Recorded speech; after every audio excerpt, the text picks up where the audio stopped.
बिस्मिल्लाहिर्रहमानिर्रहीम। अस्सलाम वालेकुम डियर स्टूडेंट्स, मैं हूं आपका बायोलॉजी इंस्ट्रक्टर उबैदुर रहमान बेग। जैसा कि आप सबको मालूम है, हम बायो की डिफरेंट सब फील्ड्स को पढ़ रहे हैं। चैप्टर हमारा 1 है जिसका नाम साइंस ऑफ बायोलॉजी है। हम स्टार्ट में एसएलओ पढ़ते हैं। आप दोनों ने भी अगर कोई डेमो लेक्चर लिया होगा तो एसएलओ का वर्ड सुना होगा मुझसे, स्टूडेंट लर्निंग आउटकम। ये वो टॉपिक है जिसके ऊपर किताब लिखी जाती है। तो आपकी किताब में बायो में जो सब फील्ड लिखी गई हैं वो इस एसएलओ के अकॉर्डिंग लिखी गई हैं।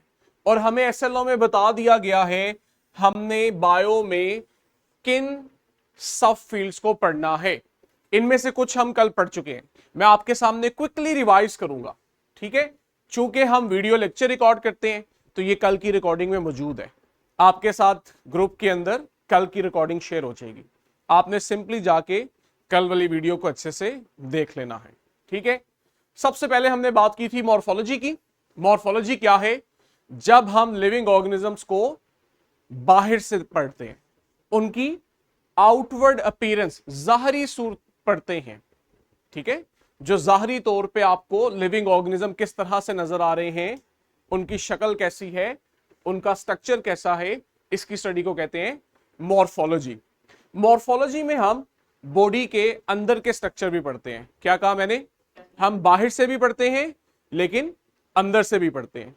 जब आप बॉडी के इंटरनल स्ट्रक्चर को डिटेल से पढ़ते हो ना, फिर आप इसे मॉर्फोलॉजी नहीं बल्कि एनाटॉमी कह देते हो, ठीक है। मॉर्फोलॉजी आपने बाहर से पढ़ लिया, एनाटॉमी आपने बॉडी को अंदर से पढ़ लिया। यहां ध्यान होना चाहिए, ठीक हो गया। थर्ड पे आपके पास जो हमने टाइप पढ़ी, जब आप बाहर से अंदर से स्ट्रक्चर्स को पढ़ लेते हो, फिर अगला काम हमारा होता है इन स्ट्रक्चर का फंक्शन क्या है, ठीक है। हमारे आर्म्स हैं, हम इन्हें किस लिए यूज करते हैं? बर्ड्स के अंदर आर्म नहीं होते, विंग्स होते हैं। वो उसे किस पर्पस के लिए यूज करते हैं? कैट है, उसमें ना विंग्स हैं ना आर्म्स हैं, उसकी 4 लेग्स होती हैं, वो अपनी अगली टांगों को किसी और काम के लिए यूज कर रही होती है। तो हम जब बाहर से स्ट्रक्चर पढ़ते हैं तो हम कहते हैं हम मॉर्फोलॉजी पढ़ रहे हैं। जब हम अंदर से स्ट्रक्चर की डिटेल पढ़ते हैं तो हम एनाटॉमी पढ़ते हैं। और जब आप उन स्ट्रक्चर्स का फंक्शन पढ़ते हो तो बच्चों आप फिजियोलॉजी पढ़ रहे होते हो। ये 3 हमने कल पढ़ी थी, आज आगे पढ़ेंगे। अब जरा खुद देखो लिंक्स कैसे बन रहे हैं। हमने बाहर से स्ट्रक्चर को पढ़ा, अंदर से पढ़ा, फिर फंक्शन पढ़ा, अभी भी हमारी तसल्ली नहीं हुई। हम चाहते हैं हम अपने स्ट्रक्चर्स को और डिटेल से देखें। कितना डिटेल से देखें कि इन बॉडी स्ट्रक्चर्स के अंदर किस तरह के टिश्यूज हैं और उन टिश्यूज में किस तरह के सेल्स हैं। टिश्यू क्या होते हैं? टिश्यू आप कहते हो ग्रुप ऑफ सेल्स। कौन से cells? That have similar function. जब बहुत से सेल, क्या नाम है आपका? हमजा, मेरे पे फोकस करना है। जब बहुत से सेल मिलके एक ही काम करें, ग्रुप ऑफ सेल्स जो सिमिलर फंक्शन परफॉर्म करते हैं, इन्हें हम कहते हैं दे आर टिश्यू। तो जब आप बॉडी स्ट्रक्चर्स को टिश्यू लेवल पे और सेल लेवल पे पढ़ते हो तो इसका नाम बच्चों हिस्टोलॉजी है। हिस्टोलॉजी को हम डिफाइन कैसे करेंगे? It is microscopic study of tissues. मैंने माइक्रोस्कोपिक का वर्ड यूज किया, उसकी वजह यह है कि आपको टिश्यूज अपनी आंखों से सही से क्लियर नजर नहीं आते। अगर आपने टिश्यूज को डिटेल से पढ़ना है कि ये टिश्यूज किन सेल से बने हैं और उन सेल के अंदर स्ट्रक्चर क्या है, तो हमें माइक्रोस्कोप का इस्तेमाल करना पड़ता है। चूंकि हम माइक्रोस्कोप की मदद से टिश्यूज और सेल को पढ़ते हैं, इसलिए हम कहते हैं histology is the study of, microscopic study of tissues. और टिश्यू क्या है? जब बहुत से सेल्स मिलके एक कॉमन काम करते हैं। कोई एग्जांपल दे सकते हो? फिंगर में कौन से? कोई एक टिश्यू की एग्जांपल दो।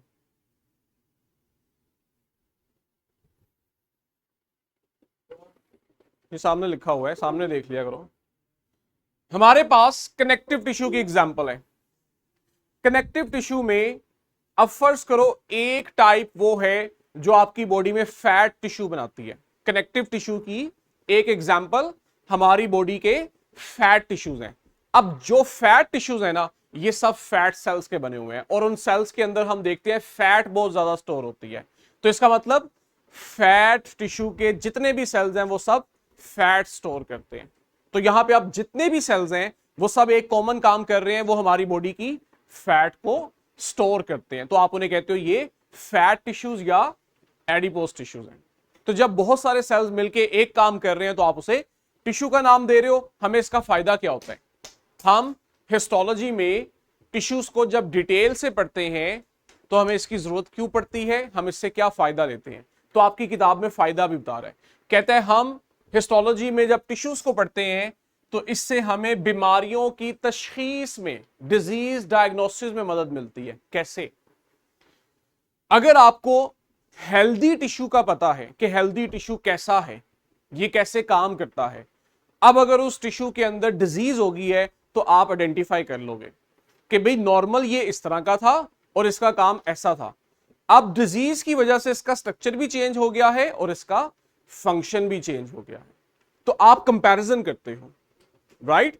जैसे एक बच्चा मेरे पास डेली बहुत अच्छा पढ़ता है, लेकिन एक दिन मैं देखता हूं उसकी तवज्जो नहीं है क्लास में, वो डिस्टर्ब है, तो मैं कंपैरिजन कर लेता हूं कि भाई पहले तुम किसी और तरह थे, आज तुम किसी और तरह हो। मुझे कैसे पता लगा आज ये डाउन है? क्योंकि मुझे उसकी नॉर्मल एक्टिविटी का पता था कि नॉर्मली वो क्लास में बड़ा एक्टिव होता है।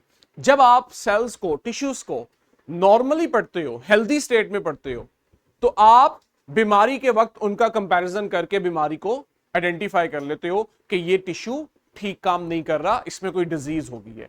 दूसरा हम क्या करते हैं, ये बड़ा इंपॉर्टेंट पॉइंट है, ड्रग की स्टडी भी करते हैं। ड्रग की स्टडी से क्या मुराद है? हम मेडिसिन जब बनाते हैं बच्चों, अब जरा आपने इसकी एसेंस समझनी है, बुनियाद क्या है इस बात की। ड्रग की स्टडी, आपने एक मेडिसिन बनाई है, लेकिन मेडिसिन है नहीं, इससे पहले कभी आपने इस्तेमाल नहीं की। अब एक तरीका तो यह है कि आप उस मेडिसिन को मार्केट में लाओ और इंसानों के ऊपर इस्तेमाल करवाओ, लेकिन खतरा है, पहली दफा मेडिसिन यूज कर रहे हो सकता है वो मेडिसिन ठीक काम ना करे, वो बजाय जाने बचाने के जान लेने का बायस बन जाए। तो ये तो बहुत बड़ा खतरा है कि इंसानी जान को आप रिस्क पे लगा दो। फिर आप क्या करोगे? पुराने जमानों में क्या होता था, आप जानवरों पे पहले मेडिसिन अप्लाई करते थे, चूहे पे, खरगोश पे, ठीक है, ताकि अगर मेडिसिन की वजह से हलाकत हो भी, डेथ हो भी, तो इंसान की ना हो, इंसान बचा रहे, जानवर की डेथ हो जाए, कि वो हम मैनेज कर लेते हैं, या वो इंसानी जान से ज्यादा नहीं है कीमती, इंसानी जान ज्यादा कीमती है। आज हम क्या करते हैं, साइंस एडवांस हो गई है, आज हम जानवर को भी नहीं मारते, आज हम सिंपली टिश्यू लेते हैं और टिश्यू के ऊपर ड्रग अप्लाई कर देते हैं।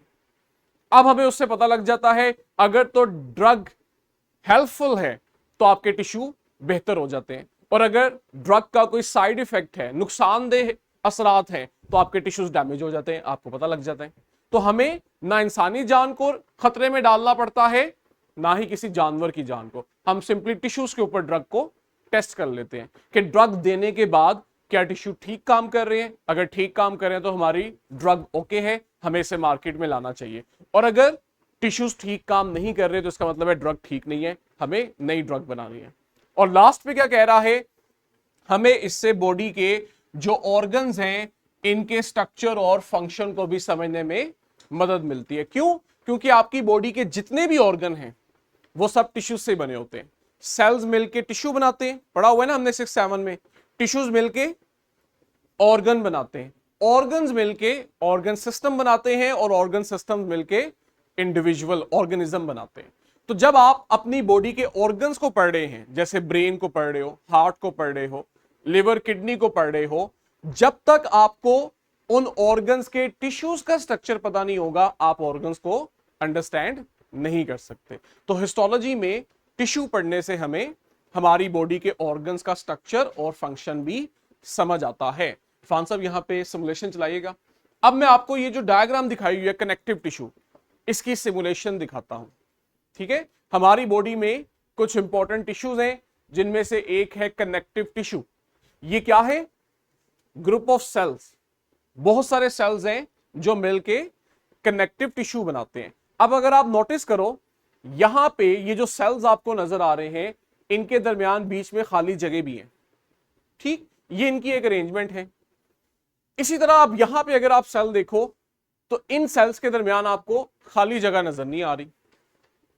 ये वो सेल्स हैं जो आपके बॉडी मसल्स को बोन्स के साथ कनेक्ट करते हैं। ये मैं एक्स्ट्रा बातें बता रहा हूं, बस समझ लो कि ये वो सेल्स हैं जो हमारे बॉडी मसल्स को बोन्स के साथ कनेक्ट करते हैं, तो ये स्ट्रॉन्ग है, देखो इनमें खाली जगह नहीं है।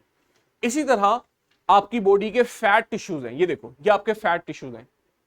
जो बंदे बहुत मोटे बल्की हो जाते हैं उनमें ये टिश्यू ज्यादा होते हैं, और आप नोटिस कर सकते हो यहां येलो कलर में दिखाया हुआ है, ये फैट सेल्स हैं, और ये येलो इसलिए है क्योंकि इनके अंदर फैट स्टोर हुई है।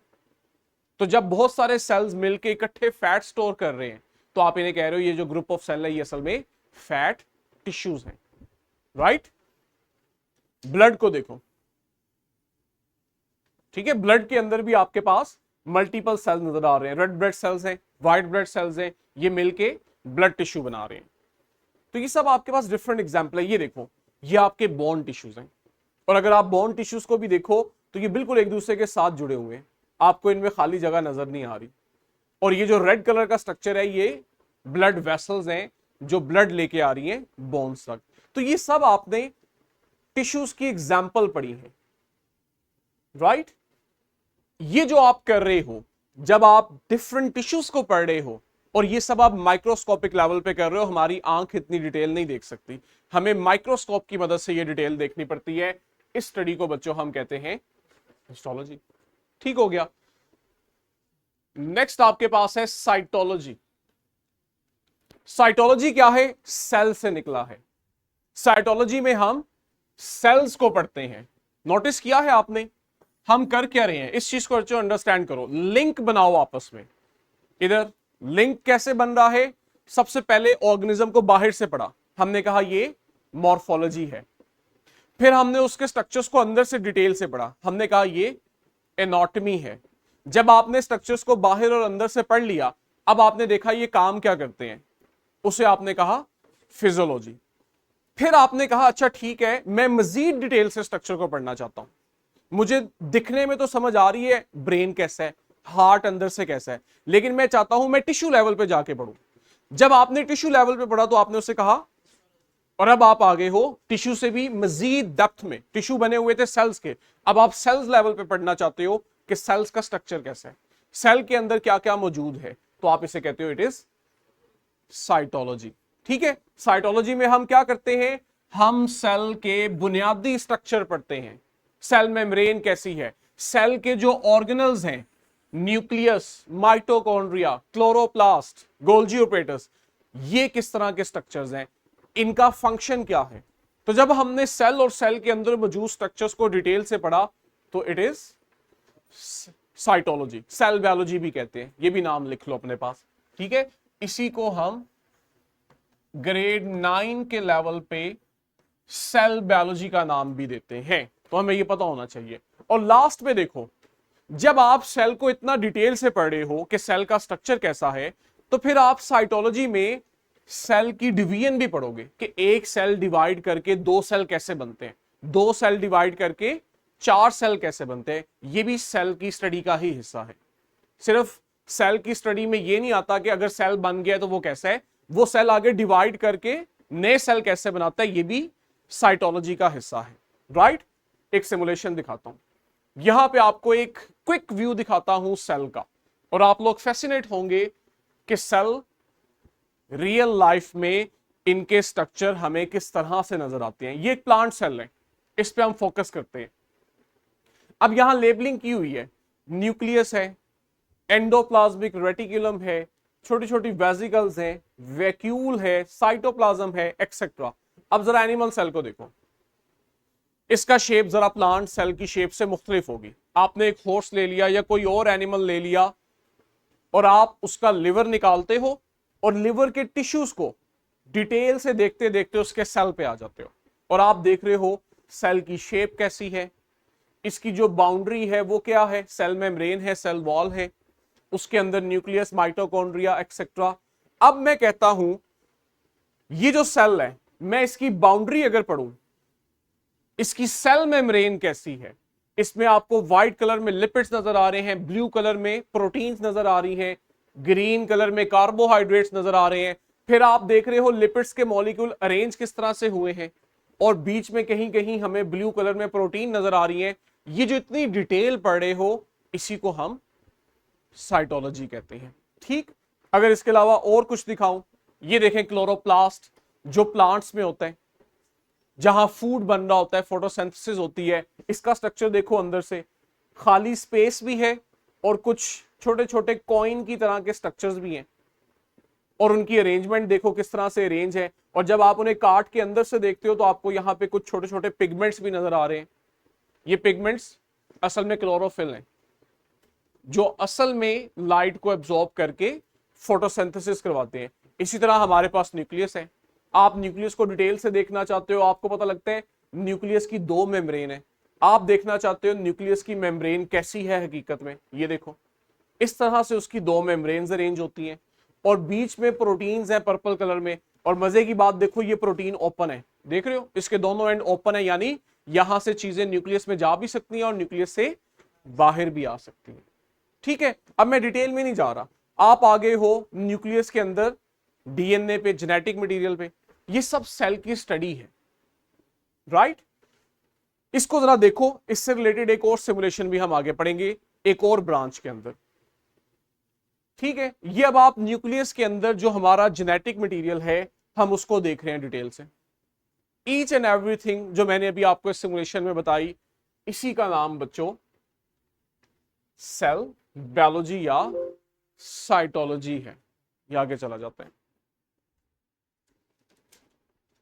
10 मिनट लेट आए हो, 10 से 12 मिनट आप लोग लेट हो पिछले लेक्चर में। कोशिश किया करो कि जो हमारी टाइमिंग है उसी पे आए। सर का अगर लेक्चर लेंथी भी जा रहा है तो सर को बता दिया कि भी हमारा अगला लेक्चर डिस्टर्ब होता है। अभी हम सिर्फ एक और ब्रांच को पढ़ेंगे, सिमुलेशन कल देखेंगे। बाहर से ऑर्गेनिज्म को पढ़ा मॉर्फोलॉजी, अंदर से पढ़ा एनाटॉमी, फंक्शन पढ़े फिजियोलॉजी, टिश्यू लेवल पे पढ़ा हिस्टोलॉजी, सेल लेवल पे पढ़ा साइटोलॉजी। लेकिन सेल मॉलिक्यूल्स का बना हुआ है, सेल्स मॉलिक्यूल्स के बने हुए हैं। अब अगर आप मॉलिक्यूल लेवल पे पढ़ रहे हो, यानी कि आप मजीद डिटेल में चले गए हो, तो आप मॉलिक्यूलर बायोलॉजी पढ़ रहे हो। What is molecular biology? Study of biological molecules. सिर्फ मॉलिक्यूल्स नहीं, बायोलॉजिकल मॉलिक्यूल्स। बायोलॉजिकल मॉलिक्यूल से मतलब है वो मॉलिक्यूल्स जो लिविंग ऑर्गेनिज्म में होते हैं। हम नॉन लिविंग थिंग्स के मॉलिक्यूल्स को नहीं पढ़ेंगे। लिविंग ऑर्गेनिजम्स के मॉलिक्यूल्स की स्टडी का नाम मॉलिक्यूलर बायोलॉजी है, और आप इन मॉलिक्यूल्स को बायोलॉजिकल मॉलिक्यूल कहते हो। आप इसमें क्या करते हो?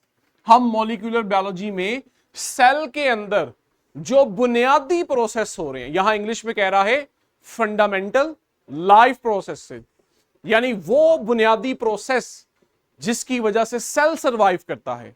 और सेल सरवाइव करता है तो ऑर्गेनिज्म सरवाइव करता है, क्योंकि हम कहते हैं cell is the structural and functional unit of organism. हम सेल के बने हुए हैं, सेल जिंदा रहेगा तो ही हम जिंदा रहेंगे, राइट। तो जब आप बायोमोलिक्यूल्स को पढ़ेंगे और देखेंगे कि सेल के अंदर कौन कौन से वो बुनियादी प्रोसेस हैं और इन प्रोसेस में कौन से मॉलिक्यूल्स हिस्सा लेते हैं, तो इसकी स्टडी का नाम मॉलिक्यूलर बायोलॉजी है। जब आप मॉलिक्यूल्स को और उन मॉलिक्यूल्स की वजह से होने वाले प्रोसेसेस को डिटेल से पढ़ते हैं ना, तो ये आपको ड्रग डेवलप करने में मदद देता है। अभी हमने ड्रग की बात की, जब हम टिश्यू को समझ लेते हैं तो फिर हम ड्रग भी डेवलप करते हैं। आप वो जो ड्रग डेवलप कर रहे हो वो करती क्या है, ये सोचे। ड्रग असल में सेल में होने वाले इन मॉलिक्यूल्स की वजह से जो केमिकल प्रोसेस हो रहे होते हैं, ड्रग वहां पे असरअंदाज होती है। अगर कुछ मॉलिक्यूल्स ठीक से काम नहीं कर रहे और केमिकल प्रोसेस ठीक से नहीं हो रहा, तो आप ड्रग देते हो ताकि वो मॉलिक्यूल्स ठीक से काम करें और ये जो फंडामेंटल लाइफ प्रोसेसेस हैं ये ठीक से हो और हमारे सेल्स हेल्दी रहें। तो जब आपको सेल लेवल पे और सेल के बाद मॉलिक्यूल लेवल पे सेल की स्टडी हो जाती है, तब फिर हमें ड्रग बनाने में आसानी होती है, ताकि ड्रग्स मॉलिक्यूलर लेवल के ऊपर जाके जो एबनॉर्मेलिटी है उसको दूर करे या जो प्रॉब्लम है उसको दूर करे। लास्ट पे बड़ी इंपॉर्टेंट कंसेप्ट है, ये रिसेंटली, अब आप कह लो पिछले 40-50 सालों में ये कंसेप्ट डेवलप हुआ है। आज से 100 साल पहले अगर कोई बायोलॉजी पढ़ता होगा तो वो ये बात नहीं करता था, और वो ये है कि जब हमें मॉलिक्यूलर बायोलॉजी में मॉलिक्यूल लेवल पे सेल की स्टडी हम करते हैं, समझ आ जाती है, फिर हम जेनेटिकली मॉडिफाइड ऑर्गेनिज्म बनाते हैं। हम बाकायदा लिविंग ऑर्गेनिजम्स को चेंज करते हैं। जैसे आजकल कभी कुर्बानी के दिनों में, जैसे अभी आएंगे दिन, आप देखते हो कुछ जानवर साइज में बहुत बड़े होते हैं, जिसे आप फार्मी भी कहते हो, या हमारे यहां लाहौर में लोकल उन्हें कहते हैं ऑस्ट्रेलियन। अब वो जो फार्मी जानवर होता है, वो अगर आप अपने बड़ों से पूछो तो उन्होंने अपने बचपन में नहीं देखा होगा, क्योंकि हमने उस जानवर को खुद से मॉडिफाई किया और आर्टिफिशियली उसकी ग्रोथ को बढ़ाया। छोटी सी और एग्जांपल देता हूं जो हम सबको और अच्छे से समझ आएगी। हमारे बाजारों में जो ब्रायलर बिकते हैं, सफेद मुर्गियां बिकती हैं, कभी अपने पेरेंट्स से जाके पूछना, उनके बचपन में ये नहीं थी। देसी मुर्गी जो है, उसके चूजे को ग्रो करने के लिए मंथ चाहिए होते हैं, 4 माह 6 माह चाहिए होते हैं, जबकि ये जो आपकी मार्केट में ब्रॉयलर चिकन होता है, ये आप देखते हो चंद वीक्स में ग्रो कर जाता है, 6 हफ्तों में, 1.5 माह में वो इतना बड़ा हो जाता है साइज में। तो ये सब क्या है? हमने ऑर्गेनिजम्स को मॉडिफाई कर लिया है अपनी जरूरत के मुताबिक। ये सब हमारे पास मॉलिक्यूलर बायोलॉजी का पार्ट है। कल इन पॉइंट्स को मैं और थोड़ा डिटेल से बताऊंगा। कल से मतलब है मंडे वर्किंग डे में, और साथ हम सिमुलेशन भी देखेंगे।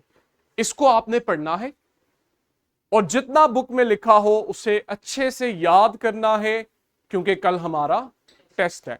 आप दोनों ने भी कल टेस्ट देने हैं, सिर्फ इन्हीं का ही, ये जो अभी 2-3 डेफिनेशंस पढ़ी हैं, इन्हीं का टेस्ट देना है। और अगर पीछे से पढ़ लोगे तो और अच्छी बात है, जो अभी मैंने शुरू में ब्रांचेस बताई हैं, क्योंकि आप लोगों को आती हैं चीजें। और पीछे से भी पढ़ लो, ऊपर देखो एक पैराग्राफ में बायो को डिफाइन किया हुआ है, बॉटनी जोलॉजी को डिफाइन किया हुआ है। 1 से 1.5 सफे आपके लिए कोई मुश्किल नहीं होगा।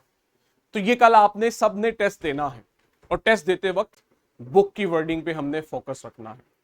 ठीक है जी। ऑनलाइन स्टूडेंट्स भी आपके साथ भी ग्रुप में शेयर हो जाएगा। कोई क्वेश्चन है किसी का? जी, क्या क्वेश्चन है? यहां तो नहीं आया हुआ। केसी गर्ल्स बच्चों खुद को अनम्यूट करें।